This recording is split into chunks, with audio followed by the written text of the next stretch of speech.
शुरू करते हैं आज की कवर स्टोरी।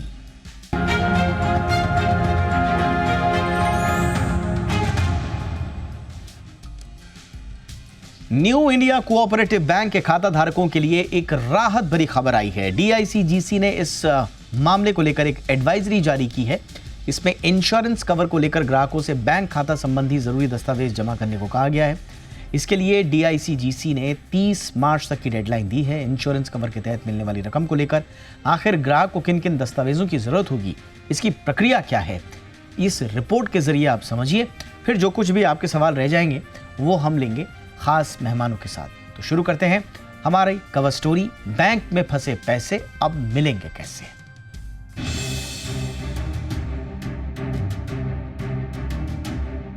आरबीआई ने कुछ रियायतों के साथ पहले तो न्यू इंडिया कोऑपरेटिव बैंक के लेन देन पर रोक लगाई। अब एनआईसीबी के खाता धारकों के लिए डीआईसीजीसी ने एक एडवाइजरी जारी की है। बड़े पैमाने पर बैंक में हुई अनियमितता के मामले में ये एडवाइजरी जारी हुई है। सच्चाई ये है कि इस बैंक के उबरने के अब ना के बराबर चांस है। जाहिर है डीआईसीजीसी की ये एडवाइजरी बैंक के दिवालियापन को लेकर पहली कड़ी है। वहीं आरबीआई का भी साफ कहना है कि बैंक के करीब 90% खाता धारकों के पैसे सुरक्षित है, जो कि बैंक ग्राहकों के लिए एक बड़ी राहत की बात है। एनआईसीबी के ऊपर आरबीआई के चले सख्त हंटर के बाद deposit insurance and credit guarantee corporation यानी डीआईसीजीसी ने ग्राहकों के हितों को प्राथमिकता दी है और उनसे 45 दिन के अंदर बैंक के खातों से जुड़े दस्तावेजों को जमा करने की बात कही है।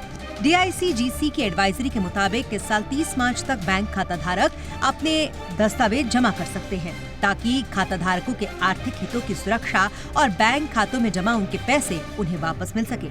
डीआईसीजीसी की तरफ से 14 मई से कवर की रकम देने की प्रक्रिया शुरू किए जाने की बात भी कही गई है। ये तो रहा डीआईसीजीसी का ग्राहकों के हितों में उठाया गया पहला कदम। लेकिन आपको बता दें कि बैंक के डूबने के मामले में ग्राहकों की 5 लाख रुपए तक की रकम ही कवर यानी कि सिक्योर रहती है। डीआईसीजीसी इंश्योरेंस के कवर के तहत बैंक खाता धारकों को ये रकम मिलनी सुनिश्चित होती है। खास करके खाताधारक के सेविंग, रेकरिंग, एफडी अकाउंट में जमा अधिकतम 5 लाख रुपए तक ये रकम सिक्योर रहती है। वही डीआईसीजीसी के सेक्शन 18A के मुताबिक ग्राहकों को ये पेमेंट दी जाती है। लेकिन इसमें एक और शर्त है कि अगर कोई डूबता बैंक किसी दूसरे बैंक में मर्ज करता है तो ग्राहक की पूरी जमा पूंजी भी लौटाई जा सकती है। आपको बता दें कि भारत के बैंकों में खाता धारकों की जमा राशि के तहत आने वाले इंश्योरेंस फंड की बात करें तो ये आंकड़ा करीब 2 लाख करोड़ रुपए का है। यानी देश भर के बैंकों में जमा खाता धारकों की कुल रकम का ये करीब 46% बैठता है। ऐसे में सरकार बैंक के डूबने की स्थिति में ग्राहकों को अधिकतम 5 लाख रुपए तक का कवर देती है। आपको बता दें कि 1962 में ये कवर राशि महज 1500 रुपए की थी, जिसे 1980 में बढ़ाकर 30,000 रुपए कर दिया गया। 1993 में कवर की ये रकम 1 लाख रुपए हो गई। फिर 2020 में डीआईसीजीसी एक्ट में बदलाव करते हुए सरकार ने इस रकम को 5 लाख रुपए कर दिया। लेकिन सवाल उठता है कि क्या 5 लाख रुपए का कवर बैंक में जमा लोगों की जीवन भर की कमाई के लिए काफी है? मुंबई से संवाददाता सौरभ पांडे के साथ ब्यूरो रिपोर्ट, जी मीडिया। बहुत ही खास मेहमान इस वक्त हमारे साथ जुड़ चुके हैं। स्वागत करते हैं सबसे पहले आर.के. ठक्कर साहब का, पूर्व एमडी एंड सीईओ हैं यूको बैंक के। बहुत बहुत स्वागत है ठक्कर साहब आपका हमारे शो पे। हमारे साथ हैं फिरोज अजीज साहब, जो कि डिप्टी सीईओ हैं आनंद राठी प्राइवेट वेल्थ मैनेजमेंट के। बहुत बहुत स्वागत है फिरोज जी आपका हमारे शो पे। और हमारे साथ हैं आशुतोष श्रीवास्तव, जाने माने एडवोकेट सुप्रीम कोर्ट। आशुतोष जी आपका भी बहुत बहुत स्वागत है। ठक्कर साहब, आपसे चर्चा की शुरुआत करने हैं। और आज की डेट में सबसे ज़्यादा अब चर्चा इस बात की हो रही है कि जो बैंक डिपॉजिट है इसका कवर बढ़ाया जाए। और कुछ मैं मीडिया रिपोर्ट्स पढ़ रहा था जिसमें शायद डिपॉजिट इंश्योरेंस लिमिट को बढ़ाने की बात कही जा रही है। कुछ सीनियर ऑफिशियल्स हैं मिनिस्ट्री के जो नाम न बताने की शर्त पे कह रहे हैं कि बहुत एक्टिवली डिस्कशन इसमें हो रहा है। आपको लगता है सर, जिस तरह से एक के बाद एक बैंक्स की क्राइसिस हमने देखी है, 5 लाख डिपॉजिट की ये जो सीमा है ये पर्याप्त है? देखिए, ये जो 5 लाख की सीमा है ये 2020 के अंदर बढ़ाई गई थी। पहले ये 1 लाख थी। तो ऑब्वियसली जैसे इन्फ्लेशन को देखते हुए एक बनता है कि इसको हम रिव्यू करते रहें। एटलीस्ट कम से कम 5 साल के बाद ताकि जो एक इन्फ्लेशन का एटलीस्ट जो इंक्रीज होता है उसकी वजह से जो या वैल्यू डाउन चली जाती है पैसे की, वो एटलीस्ट कॉम्पनसेट हो। अदरवाइज जो 5 लाख है, अगर वैसा देखा जाए तो आज की डेट में 5 लाख थोड़ा अमाउंट कम है। मेरा पर्सनल व्यू है कि ये अमाउंट बढ़ा के 10 लाख तक अभी कर देना चाहिए। लेकिन इसमें एक चीज और मैं लोगों को बताना चाहूंगा कि ये जो डिपॉजिट इंश्योरेंस कवर मिलता है, ये 5 लाख पर डिपॉजिटर पर बैंक में मिलता है। तो जो कई डिपॉजिटर स्पेशली जो कि कोऑपरेटिव बैंक वगैरह में पैसा रखते हैं, वो जो नॉर्मल जो अभी इश्यूज आ रहे हैं बेसिकली कोऑपरेटिव सेक्टर में आ रहे हैं, तो उनसे ये मेरी गुजारिश है कि ये पैसा अपना स्प्रेड करके रखें। क्योंकि अगर उनके पास समझिए अगर 20 लाख है और अगर वो 4 बैंकों में ये पैसा अगर उनके पास डिस्ट्रीब्यूट किया हो, तो वो फुली सिक्योर्ड हो जाता है। और अगर आपने 20 लाख एक बैंक में ही रख दिया तो आपकी जो इंश्योरेंस कवर है सिर्फ 5 लाख का रहेगा। लेकिन इसको एक इंक्रीज करने की अमाउंट को आई थिंक जरूरत है अभी। ऑल राइट, आपने एक इम्पॉर्टेंट एडवाइजरी दी है सर। फिरोज अजीज साहब, आपके पास मैं आना चाहूँगा। एक तो अगर आप में से थोड़ा सा कोई डिटेल में बता पाए कि ये डिपॉजिट को क्लेम करने का क्या क्या तरीका है, नंबर 1, एंड नंबर 2, जैसा सर बता रहे हैं कि आप अलग अलग बैंक्स में अपना मनी को जो है स्प्रेड करके रखें डिपॉजिट्स को। इसके अलावा फिरोज साहब आप कुछ सलाह देना चाहेंगे, क्योंकि आजकल हम देख रहे हैं कि क्राइसिस कभी भी आ सकती है और किसी के साथ भी आ सकती है। बड़े बैंक्स को अगर छोड़ भी दिया जाए, लेकिन किस रूप में, किस उम्मीद के साथ, कौन से बैंक में डिपॉजिट कर रहा है व्यक्ति, कह नहीं सकते कि किसके साथ क्या हो जाए। करेक्ट दीपक जी, देखिए from a documentation stand point मेरा तजुर्बा थोड़ा कम है, बट मैं आपके सेकंड पॉइंट को विस्तार में समझाना चाहूंगा। श्योर। आई थिंक पहली जैसे आपने कहा कि बैंक में पैसे को स्प्रेड करना चाहिए, डेफिनेटली बैंकों में स्प्रेड करना चाहिए, बट पैन नंबर्स के आधार पे, जैसे इंडियन परिवार में 4-5 लोग तो मिनिमम होते हैं, और सेक्शन 56-64 जो क्लबिंग प्रोविजंस हैं उसको अगर अवॉइड किया जाए, अगर मेजर चाइल्ड हो तो उसको अगर देते हो आप पैसा, तो एक तीर से 2 निशान होते हैं। अगर आप देखें लास्ट बजट में सेक्शन 87A के तहत 12 लाख की इंटरेस्ट अगर आप एफडी में कमाते हैं तो भी वो 12 लाख से कम हो तो आपको टैक्स फ्री मिलता है। Debt has become lesser tax than equity. और अगर समझो कि मेरा एक लड़का हो और 18 साल की उम्र के ज्यादा हो और मैं अपने पैसे को अपने लड़के के नाम पे पहले गिफ्ट करूं और उस गिफ्ट पे जाते ही वो अलग पैन नंबर हो जाता है, वही 4 बैंकें अगर मैंने चुनी है तो टोटल अब मेरे पास 40 लाख का इंच डिपॉजिट कवर हो जाता है। मेरे नाम पे 4 और मेरे लड़के के नाम पे 4, तो टोटल हो गए 20 और 20 लाख। टोटल हो गए 4 बैंकों में आपके 40 लाख प्रोटेक्टेड। और दूसरा, क्योंकि मेरा लड़का 18 साल का है, उसकी कोई कमाई है नहीं, और उसके जो भी ब्याज आएगा, समझो कि 3 लाख का ब्याज आता है, 4 लाख का ब्याज आता है, अगर मैं 30-40 लाख भी इकट्ठा कर लेता हूं उसके नाम पे, तो वो भी टैक्स फ्री आएगा, because clubbing provisions are not applicable. तो एक तीर से 2 निशान होती है अगर आप अपने पैसे को स्प्रेड करते हैं। और स्प्रेड सिर्फ अपने पर्सनल फाइल्स में नहीं कर सकते, आप एचयूएफ भी क्रिएट कर सकते हैं। इंडिया में मैरिड हिंदू मैन को जो एचयूएफ का प्रावधान दिया गया है इस बजट के बाद, वो बहुत इंपॉर्टेंट है और उसको यूज नहीं कर रहे काफी सारे परिवार। और वो जो टैक्स बेनिफिट है 2-3 लाख रुपए का, because of the staggered income tax slabs, people should start using now. Absolutely, ये बहुत इंपॉर्टेंट बात आपने बोली कि क्यों हमें स्प्रेड करके रखना चाहिए, बट इसके अलावा अब कुछ लीगैलिटी भी आ रही है जिसको लोग फेस कर रहे हैं। आशुतोष जी, एक बड़ी ही महीन रेखा है लीगैलिटी की, वो ये कि भाई अगर किसी की माना एसआईपी चल रही है या किसी का लोन चल रहा है और उसकी ईएमआई इस बैंक से जा रही है, अब स्वाभाविक रूप से लोन देने वाला जो बैंक है उसके लिए तो आपकी ईएमआई जो है वो स्किप हो गई, वो तो आपका तुरंत जो है पेनल्टी ठोक देगा आप पे, नंबर 1। दूसरा, आपका क्रेडिट स्कोर खराब हो जाएगा। अब ये बताइए कि ये कंज्यूमर के पास कोई लीगल राइट है या नहीं है कि वो कंज्यूमर कोर्ट कहीं जाए या जो उसको जो डैमेज हुआ है ड्यू टू फ्रोजन अकाउंट्स उसका वो कंपनसेशन ले सके, या अपने क्रेडिट स्कोर को सुधरवा सके, या पेनल्टी जो लगी हैं उसमें थोड़ी राहत ले पाए। देखिए, सबसे पहले तो अभी क्या है, रिजर्व बैंक ऑफ इंडिया ने जो है इसको सुपरसीड किया है और पूरा कंट्रोल जो है आरबीआई ने भी इसका लिया हुआ है इस पूरे इश्यू का। और जहां तक ईएमआईज वगैरह का सवाल है तो यही कहा गया है कि इस पे ऑल्टरनेटिव अरेंजमेंट करने के लिए जो भी डिपॉजिटर्स हैं उसका ऑल्टरनेटिव अरेंजमेंट करें। और जहां तक सिविल का सवाल है तो इस पे ऑलरेडी नया कानून जो है ऑलरेडी बनने के इस पे है, जो ऑलरेडी सर्कुलेशन में है, जिसपे फीडबैक लिया जा रहा है। और ये कानून पहले जो वन साइडेड था सिविल स्कोर का, उसको अब टू साइडेड बनाया जा रहा है कि ऐसा नहीं है, अगर बैंक की गलती की वजह से अगर सिविल खराब होगा तो उसको नहीं माना जाएगा। इस तरीके के प्रावधान जो है उसको लाए जा रहे हैं इसी साल में, और वो अंडर फ्रेम है। और इसके अलावा देखिए, एक तो हम जो इसमें बात कर रहे हैं ऐसे सिचुएशन में कि जो है डिपॉजिट इंश्योरेंस की बात कर रहे हैं, इसके साथ साथ जो इम्पोर्टेंट एस्पेक्ट है मुझे लगता है सेक्शन 44A है बैंकिंग रेगुलेशन एक्ट 1949 का, जिसके हिसाब से मुझे लगता है कि ये मर्जर में जो है बैंक जाना चाहिए। और इस पे जो है आरबीआई मेरे ख्याल से अप्रूवल भी दे चुका है या देने जा रहा है इसको। आरबीआई तो कह चुका है मर्जर करिए, लेकिन मानते कहाँ है, कोई मर्जर करने को तैयार नहीं है। एनबीएफसीज में कन्वर्ट होने को तैयार नहीं है क्योंकि पॉलिटिकल प्रेशर इतना है। नहीं देखिए, मर्जर जो है अभी हमने रिसेंट टाइम्स में भी देखा, जैसे हाउसिंग डेवलपमेंट फाइनेंस कॉर्पोरेशन है, एचडीएफसी का मर्जर हुआ एचडीएफसी बैंक के साथ। तो उसी तरीके से बहुत सारे पुराने भी अगर आप देखेंगे। नहीं, इनके साथ आशुतोष जी दिक्कत क्या है, जो कोऑपरेटिव बैंक्स हैं, हमारी फ्राइडे को भी बात हो रही थी कुछ एक्सपर्ट से, उन्होंने कहा ये कोऑपरेटिव बैंक में जितनी राजनीति है, जितना पॉलिटिकल दखल है, उसकी वजह से ना ये अपग्रेड कर रहे हैं अपने आप को एनबीएफसी में, और मर्जर्स तो भूल जाइए।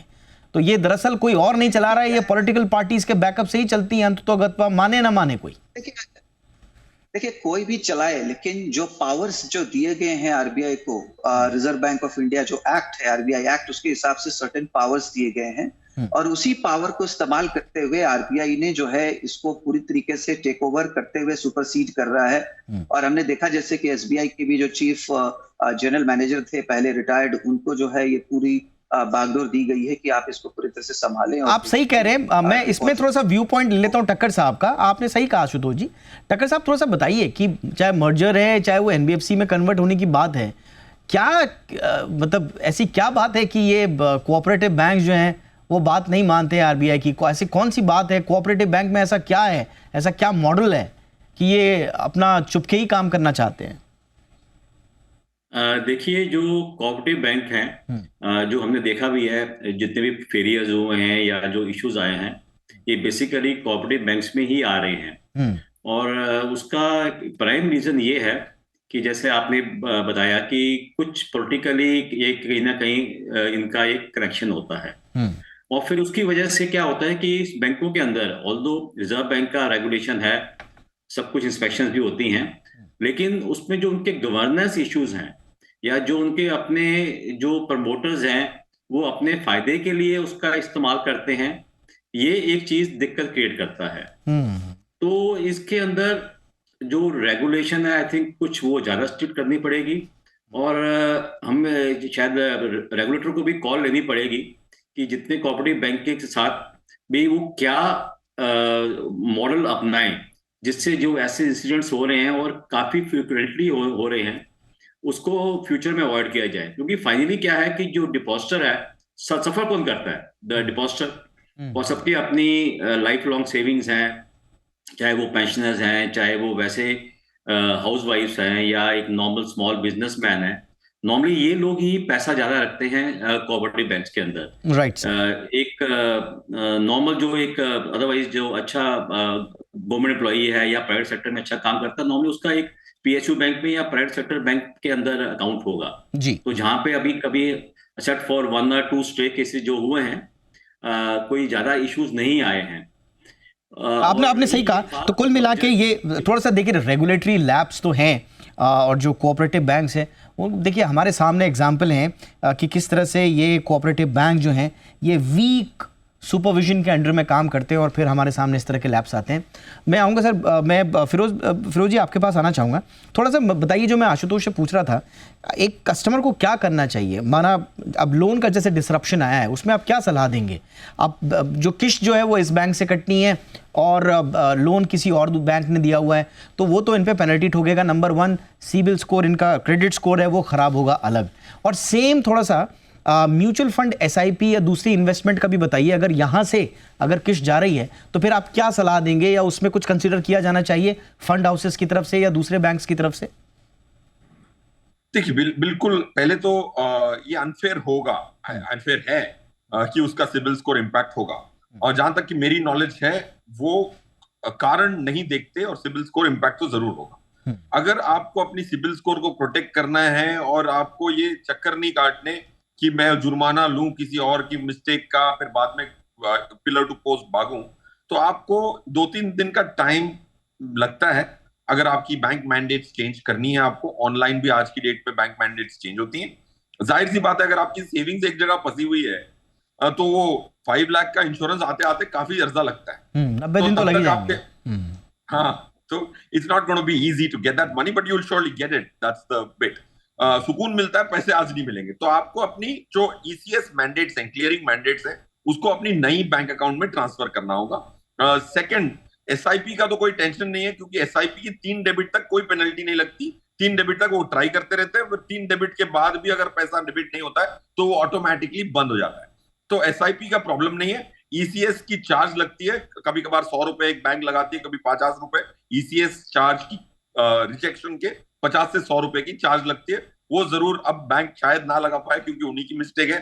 सो पॉइंट 1, इमीडिएटली जो भी आपके मैंडेट्स हैं उसको नई दूसरी बैंक में ट्रांसफर करें। उसका प्रोसेस ऑनलाइन भी होता है, ऑफलाइन भी होता है, वो करना जरूरी है। और इस भ्रम में ना रहें कि पहले सिबिल स्कोर खराब हो जाएगा, कोई बात नहीं, मैं लड़के ले लूंगा। वक्त भी कोई चीज है, वक्त का तकाजा रखें और उसको आप खुद ही चेंज कर लें, ना कि रेट्रोस्पेक्टिवली उसको रिग्रेट करें। That's point 1। पॉइंट 2, मेरे हिसाब से एक प्रण जरूर लेना चाहिए कि भाई आपको आपके पैसे आप ही के कमाए हुए हैं। तो आई थिंक हर दर्शक जो देख रहा है, आपको कितना ब्याज ज्यादा दे देंगे, कोई 50 पैसा, 5%, उसके लिए आपको कोऑपरेटिव बैंक में जाना क्यों? So I would not want to have anybody go into cooperative bank. India में कोऑपरेटिव बैंक्स लिस्ट नहीं होती, यहां जहां तक कि मुझे पता है। तो लिस्टेड कोऑपरेटिव बैंक भी होती तो उसमें फिर भी आप कंसीडर कर सकते हैं। But what's your motivation? 0.5%, I would take a promise not to have any cooperative banks. Right sir, बिल्कुल। देखिए, एक चीज़ और इम्पॉर्टेंट बात यहाँ पर नोट करने वाली है जो फिरोज साहब ने बताई, वो ये है कि जो भी इस बैंक से जुड़े हुए डिपॉजिट क्लेम करना चाहते हैं, डोंट एज्यूम कि ऑटोमेटिक सेट ऑफ हो जाएगा। ऐसा नहीं है। आपको एक सेट प्रक्रिया है, उसका पालन करना पड़ेगा। अपने कागज़ वगैरह सब जमा करा दीजिए और तब जाके ही आपको मिलेगा। एक छोटे से ब्रेक के लिए मैं रुक जाता हूँ। ब्रेक के उस पार हम फटाफट से आएंगे। और जो मैं कह रहा था ना कि डिपॉजिट को क्लेम करने की क्या प्रक्रिया है, डू एंड डोंट्स क्या है, इस पे भी मैं थोड़ा सा चलूंगा। टक्कर सर, वैसे तो हमने देखा 2020 के बाद से इस तरह के केसेस में जब भी लिक्विडेशन में बैंक जाता है तो एक सेट प्रोसीजर है जिसको फॉलो किया जाता है। बट उसमें अगर आप मोटा मोटा बता पाएंगे कैसे क्लेम करना है, अकाउंट्स वगैरह को कैसे क्लब करना है, सेम कैपेसिटी और राइट के अगर हैं, तो थोड़ा डिटेल में अगर आप बता पाएँ, फिर हम दूसरे प्रोसीजर्स पे भी आएंगे सर। देखिए, क्लेम करने का तो तरीका, जैसे अभी DICGC ने जो एडवाइजरी इशू किया है उसके हिसाब से हमें सारा जो अपने डिटेल्स है सारे उसके अंदर पर्टिकुलर्स वगैरह सारे भरने पड़ेंगे। तो वो फिर DICGC उसको एग्जामिन करेगा और मतलब वेरीफाई करने के बाद तो वो आपका वो पेमेंट होगी। तो ये ड्यू प्रोसेस है। इसमें approximately I think with in 3 months लोगों को पैसा मिल जाना चाहिए। तो ये एक सिस्टम पूरा दिया गया है। अगर हम उसके एडवाइजरी पढ़ेंगे तो उसमें पूरा डिटेल बताया गया है कि उसमें क्या क्या इंफॉर्मेशन देनी है।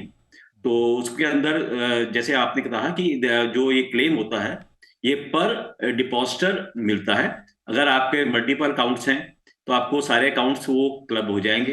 अगर आपका एक अकाउंट है तो एक अकाउंट पे जो है मैक्सिमम अमाउंट 5 लाख तक मिलेगा। टोटल अमाउंट जो एग्रीगेट है वो 5 लाख तक ही सीमित रहेगा, और वेदर वो मल्टीपल अकाउंट्स हैं या चाहे वो सिंगल अकाउंट है। तो ये एक ड्यू प्रोसेस है, ये फॉलो करना पड़ेगा।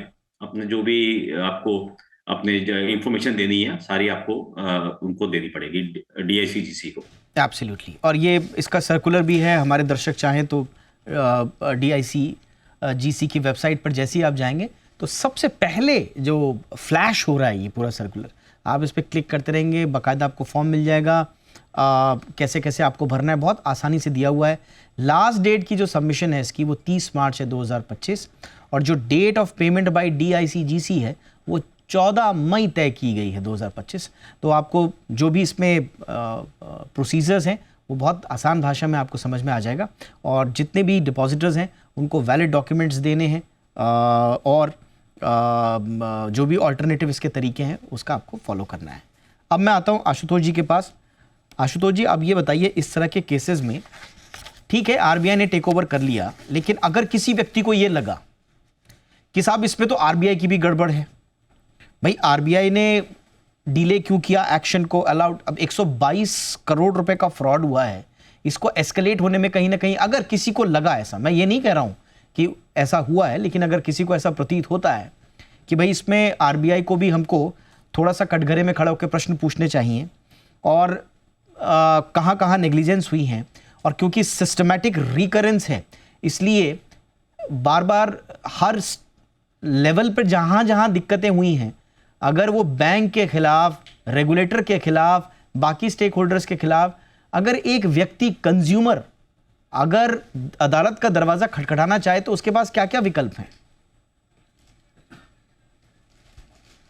एक तो जो एक इंश्योरेंस क्लेम की जो बात चल रही थी उस पर मैं थोड़ा सा कहना चाहूंगा कि एक तो जो क्लेम फॉर्म भरना है और उसके अलावा उसमें जो लोन की लायबिलिटीज कितनी क्या है वो भी देखेगा, और वेरिफिकेशन के बाद जो है डिसाइड होगा उसको क्या अमाउंट मिलना चाहिए।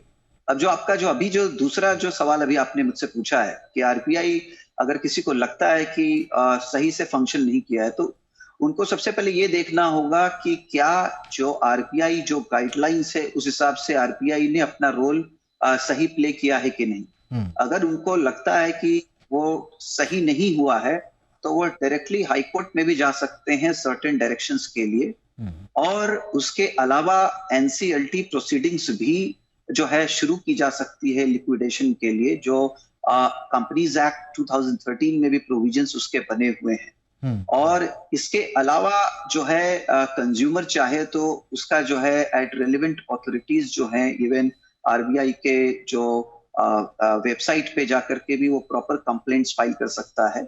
और साथ में जो सिविल से रिलेटेड मामला है इसमें देखिए जो मैंने आपको बताया कि कानून तो उसमें बन रहा है और ऑलमोस्ट अप्रूवल पे है, लेकिन उसके अलावा भी वो जो है आरबीआई को वो लिख सकता है कि ये बैंक के डिफॉल्ट की वजह से हुआ था, इसलिए वो कहीं से सफर ना करे।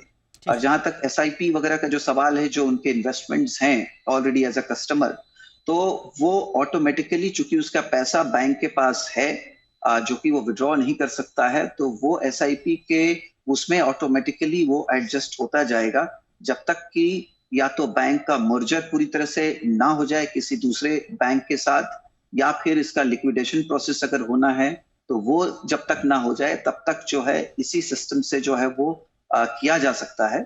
और मुझे हालांकि लगता है कि इस पर्टिकुलर मामले में जैसे ही ये बात सामने आई है, आरबीआई ने इसमें इमीडिएट एक्शन जो हो सकता है एज पर द लॉ वो लिया गया है। और ऐसा नहीं कि कोऑपरेटिव बैंक जो है उसने फर्स्ट टाइम ऐसा किसी बैंक में हुआ है, बहुत बार ऐसा हुआ है और बहुत बार जो है मर्जर्स हुए हैं, बड़े बड़े बैंक्स ने उनको टेक ओवर किया है और डिपॉजिटर्स का जो पैसा है उसको कहीं ना कहीं सेफगार्ड किया गया है। तो अगर मर्जर होता है तो 3 महीने के अंदर मुझे लगता है विद इन 90 डेज जो है डिपॉजिटर्स का पैसे को जो है सेफगार्ड। अब देखिए ये सवाल आम ग्राहक इसलिए पूछ रहा है कि भाई ऑडिटर्स क्या कर रहे थे, इतने दिनों से वहां पर क्राइसिस चल रहा था, क्यों ऐसे संकेत क्यों नहीं दिए गए। हमको पता चला है कि वहाँ पर जो कर्मचारी थे उनकी सैलरीज कई महीनों से नहीं आ रही थी। तो तमाम ऐसे पॉइंट्स थे जहाँ पर शायद पहले इस फ्रॉड को उजागर करके और कदम उठाए जा सकते थे, लेकिन अब इस पे देखना होगा कि आगे क्या होता है। हम उम्मीद करते हैं कि सभी लोगों को न्याय मिले। लेकिन फिरोज जी, जाते जाते क्या ऐसे मामलों में, क्योंकि हम भविष्य में इस तरह के मामलों की पुनरावृत्ति नहीं होगी ऐसा कॉन्फिडेंटली तो अब नहीं कह सकते, तो क्या कस्टमर्स को कैसा रीस्ट्रक्चरिंग करनी चाहिए अपने फाइनेंसेस के बैंकिंग क्राइसिस के दौरान, उनके लिए आप क्या सलाह देंगे? मैं तो बिल्कुल छोटा सा रिमार्क होगा Deepak ji on this important point. जो भी आपके म्यूचुअल फंड्स हैं, इंश्योरेंस है, उनकी बैंक मैंडेट्स चेंज जरूर कर लें।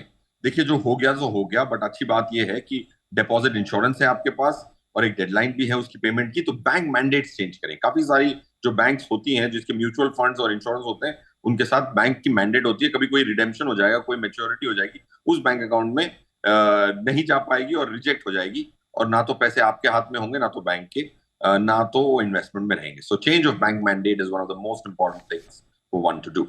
ऑलराइट, तो ये बुनियादी चीज़ें हैं जिनका आपको ध्यान रखना है। जो भी इस पूरे बैंकिंग सिस्टम फ्रॉडी हम कहेंगे या क्राइसिस कहेंगे, जो भी आप इसे कहिए, इसमें फंसे हुए लोगों के साथ हमारी सहानुभूति है। उन्हें न्याय मिले, जल्द मिले। और ये डिपॉजिट का जो पूरा दायरा है, मैं देख रहा हूँ यूएस, यूके, कितना बड़ा बड़ा इंश्योरेंस क्लेम मिलता है। हमारे यहाँ अभी तक लिमिट 5 लाख रुपए है। इस पर रिकंसिडरेशन हो और इस लिमिट को बढ़ाया जाए ताकि उनको हक मिल सके, जो ग्राहक जो डिजर्व करते हैं। इसी उम्मीद के साथ बहुत बहुत शुक्रिया टक्कर सर, वक्त निकाला आपने। Thank you so much sir. Firoz साहब, बहुत बहुत शुक्रिया सर आपका। बहुत बहुत धन्यवाद आशुतोष जी, वक्त निकालने के लिए।